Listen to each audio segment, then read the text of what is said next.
Hello, I found myself in a studio with a camera, so I thought I'd take the opportunity. I'm here in Sydney, Australia, to just throw in my thoughts and my, 20 years of research now into this whole phenomenon that's unfolding as I speak, called the Occupy movement. Came out of Wall Street, of course.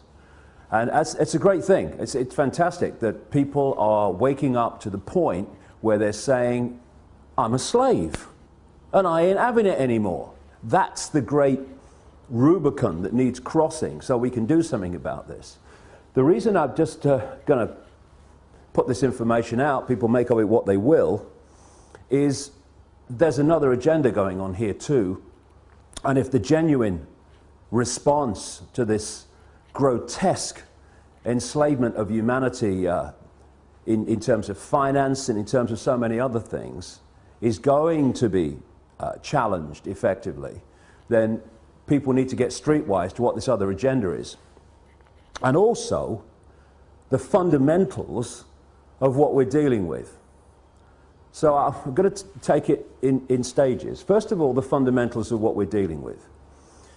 If anything is going to happen that's going to change this tyranny of global banking and global finance, then first of all, the way that money is created, or what passes for money is created, has to fundamentally change. If this doesn't change, nothing's going to change, because the power doesn't move. There's no change in the power dynamic of money creation, because people don't realize this in vast, vast numbers, that when you ask the question, how is money created, where does money come from, people have this kind of feeling, well, it's the government's in it. No. Overwhelmingly, massively overwhelmingly, it is not the government's. It is private banks, which, if you do the research, owned by the same people under different names, the same network under different names. Private banks are creating what we call money out of fresh, bloody air, and then charging us interest on it. And it works like this. If you go into a bank and you borrow $50,000, what does the bank do?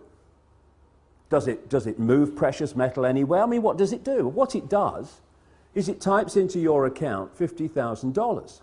And from that moment, you start paying interest on $50,000 that has never, does not, and will never exist. Fresh air, theoretical money called credit.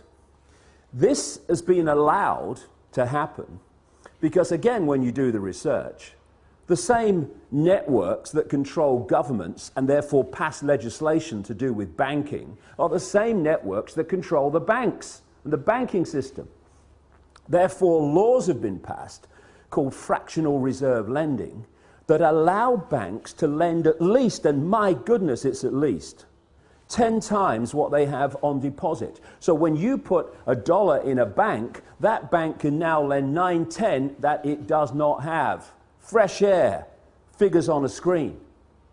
Not only that, you borrow $50,000 from a bank. What does it do? It types into your account $50,000. Okay, now you're paying interest on it. But you take $10,000 and you say, I'm going to buy that car, and you give $10,000 to the guy who owns the car to buy the car off him. Now the guy who's received your $10,000 that was created out of nothing in the original $50,000 now goes and deposits the 10 grand in his own bank. Now that bank can lend 10 times the 10 grand that was created out of nothing in the first place.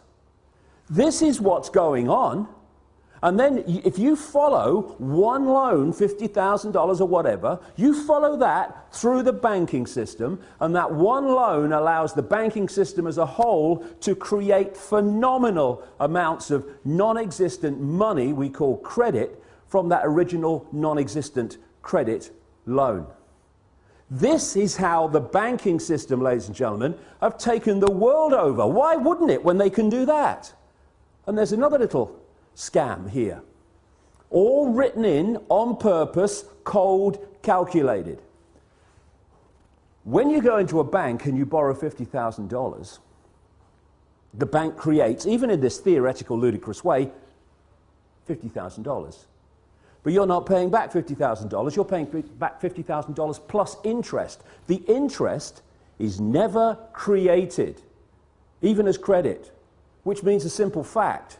At any point in time, coldly calculated, designed to be, there is never anything like enough units of exchange, money, in circulation to pay back all the principal on the debt and all the interest on the outstanding debt. Therefore, people losing their homes, losing their businesses, losing goodness knows what else that they've worked for, is built into the system.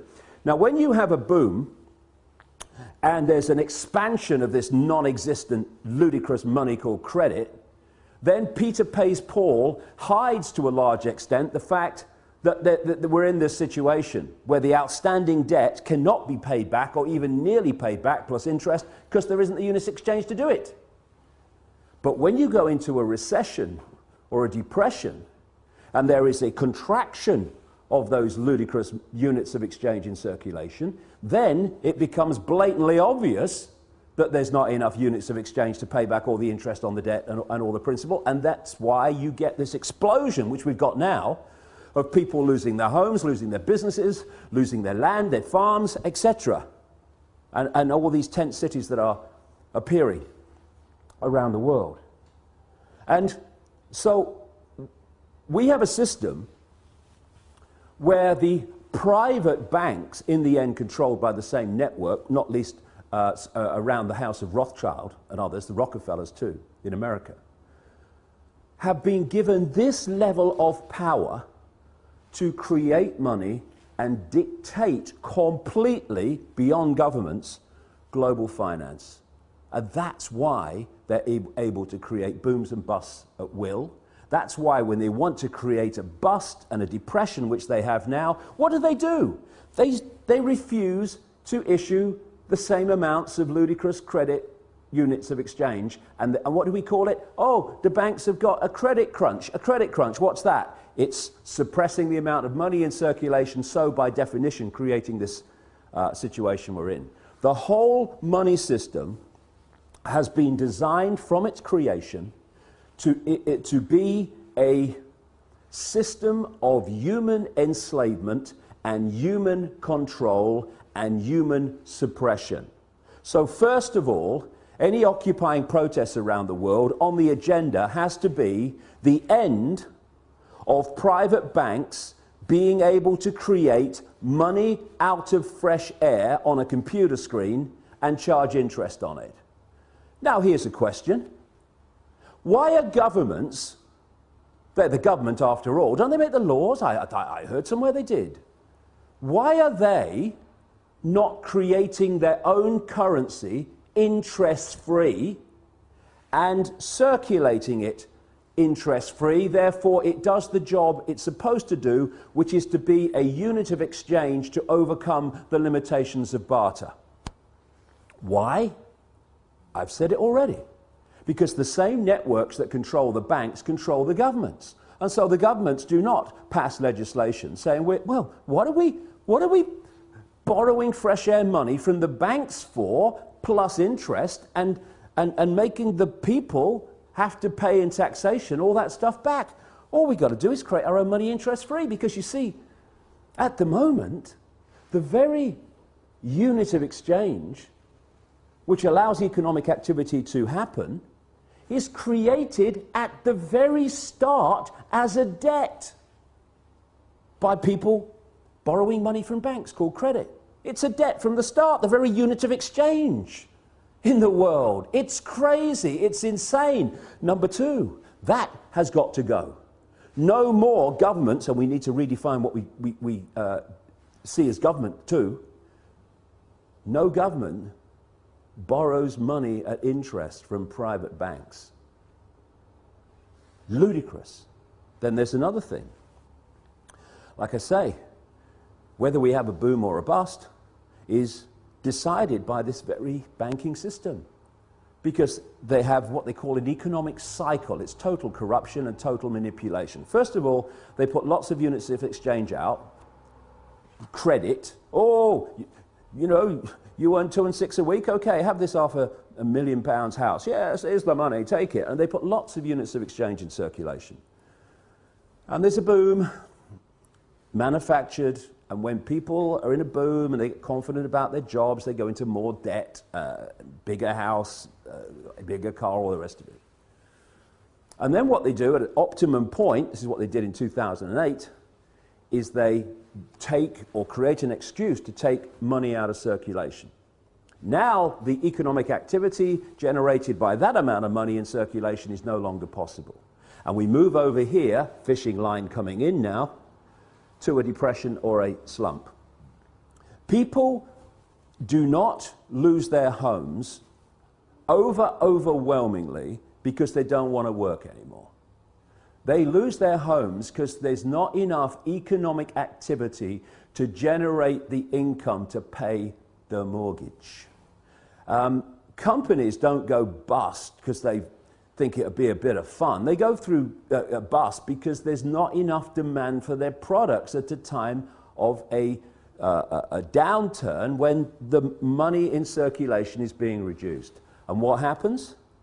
The banks that have created this problem in the first place, they take the homes, they take the businesses, they take the land, they take the real wealth for having not been paid back money that has not, does not, and will never exist. This is the power that the governments, controlled by the same network, have given to the banks to control planet Earth. Anything that comes out of these Occupy protests that does not include demands, not taking no for an answer, this has got to go, it's going to change nothing. And there's another couple of things, maybe a few more, that I'd like to get across to those that are brilliantly protesting around the world. Because there's nothing more manipulatable than genuineness that isn't streetwise. And what we need to do, if we're going to really bring an end to this outrageous, inhuman nonsense, is we have to get streetwise pretty damn quick. Because there are people, vultures, flying around, flitting around these protests, not least in Wall Street, trying to direct it in a certain direction that will make the world more enslaved and more unjust than it is now. There's certain coordinates. 3 will do in this presentation, if you like. 1, where does this network behind the banking system and behind governments and behind the transnational corporations, where does it want to take us? Okay? Well, simple.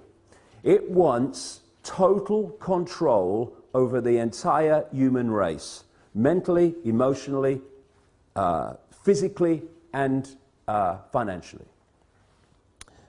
And to do that, and there's a few, compared with the 7 billion global population, there are a handful of people at the core of this in full knowledge of what they're doing. They have to constantly centralize decision-making. Because the more you centralize decision-making, the more power the few have over even greater numbers of people. The other thing that goes on is the more you centralize power, the more power you have centrally to centralize even quicker. So the process of centralization of power, it's been given a word now for a long time called globalization. This can move quicker and quicker and quicker through this process of centralized power, more power to centralize even quicker. What they want to create, I've been writing about this now for nearly 20 years, is they want a world government that would dictate all laws, apart from a few local things. All the major laws will be dictated by this world government, just as the European Union dictatorship now dictates something like 75% of the laws that are passed in Britain. They want a world government then that would dictate to everybody on the planet. They want a world central bank that would dictate all global finance to every what is now countries, though they want to break them up into regions. They want a world army to impose the will of the world government on anyone that doesn't want to accept it. That's what NATO is now. You know, when they're justifying bombing whole cities of civilians on the pretext of protecting civilians, and they say the world community has decided, and we have G8, and the international, that's code for world government. And when they then say, we're going to bring NATO in because the world community has decided, no, actually, America, Britain, France, and one or two others have bloody decided, and Israel. They are talking about NATO as a world army. The idea of this structure, where they want to take us, is to have a world government that says, these people, or this group, or this, what is now a country, is not accepting our diktats, send the boys in. And that's what we've seen in Libya. That's what they're trying to bring in Syria. That's what we're seeing increasingly around the world. The international community has decided, send the boys in. NATO, de facto world army. International community, G8, de facto world government. We're seeing it being moved into place. They want a world single electronic currency that would replace all other currencies. No more cash. So now you go into a shop or something, you hand over electronic money, a credit card. The computer says, no, won't accept your card. You least now, still, although it's going out of circulation at an extraordinary rate, you can still say, okay, I'll pay cash. What about when there's no cash and that computer says no to your credit card or your microchip as it's designed to be eventually? That's deciding if you purchase or not. It's all about control. And so they want this world currency, and that's what we're seeing in Europe now. People say, oh, the euro's not working. Look. No, it's not. And you know why? Because it's not supposed to work. It's just a stepping stone. You had all those currencies in Europe, in Italy, in France, and all these different currencies. They wanted on the process of getting to this world currency to get rid of them. So they replaced them all, nearly all of them anyway, with the euro. Now all those currencies in one fell swoop gone. Now we're down to one in Europe, in most countries, the euro. So now what do? They want to make the euro not work as the next stage of getting more and more into this, towards this one world currency. So, another thing to mark the card for anyone involved in these Occupy protests, if any suggestion comes along that we should go to some form of world government, or to, and they're even talking about it now, to a world central bank and all this stuff, no, no, no. Listen, it's centralization of power in this world that has got us into this mess. If you have diversity of decision-making, that there's so many points of decision-making, no cabal at the center can dictate that or manipulate that on anything like the scale that it can when you have centralization of power. So we've got the European Union, we've got the, which is a fascist dictatorship or communist dictatorship, whichever we want to call it. We've got this single currency and all the rest of it, all this economic disaster in Europe, all manipulated on purpose, as it is in America and elsewhere. And I'm seeing people say, well, the answer to all the problems caused by this constant centralization of power, we need more centralization of power. Let's go to a world level now. And yet, as I've shown in my books for 20 years, this is exactly what the plan has been all along. And if we're not very, very careful, many of the Occupy protesters are going to be manipulated, unless they get streetwise about the game and how it's played. They are going to get manipulated into accepting, even demanding, a solution to a problem that is going to make the problem even worse and the enslavement of humanity even more extreme.